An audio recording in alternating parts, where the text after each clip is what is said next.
Paasa ulit. Bye, Yeng. Constano. Yan, start na natin. Let's go. Wala na pa topic ba? Simulan na natin. Let's go!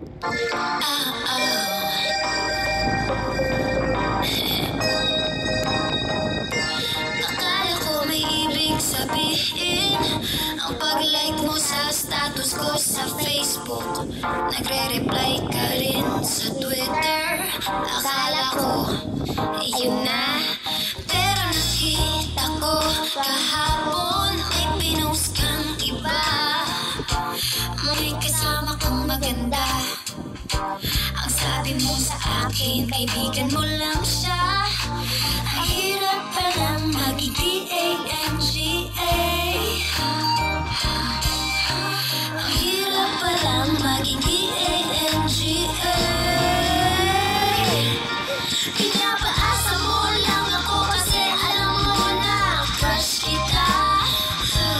Oo, na crush kita. Ang bihira o dati pa. May tatanong-tanong ka pa kung sino yung nasa Facebook status ko. Hoy! Tungkol yun sa'yo. Yung sana ako na lang ang girlfriend mo.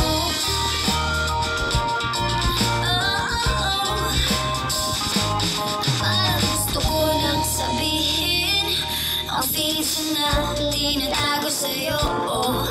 Para na akong pulis, maka-stalker sa profile mo. Ano ba?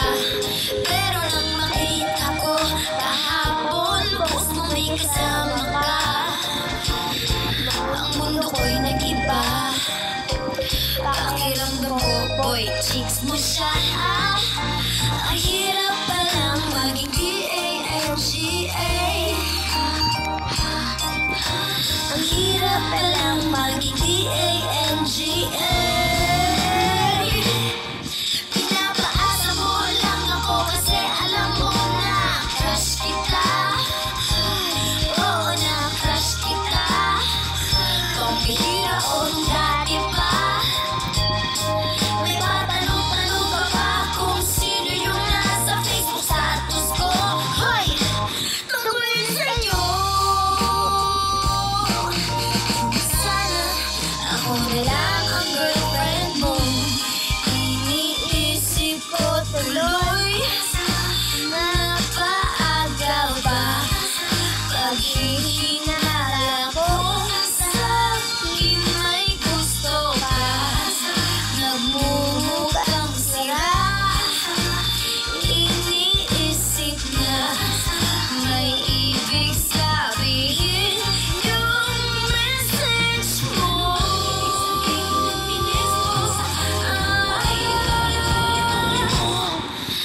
Ang hirap palang maging D-A-N-G-A. Ang hirap palang maging D-A-N-G-A. Pinapaasa mo lang ako kasi alam mo na crush kita.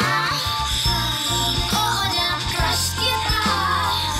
Ang bihira o dati pa. May patanong-tanong ka pa kung sino yung nasa Facebook status ko. Tungkol yan Sa'yo. mapapansin mo ba? Tapos na guys. Bilang naglipat. Pero tapos na yun. Salamat sa pakikinig. May isa pa tayo sa last one na to. Okay, pakinggan nyo na lang. Ipopost ko na.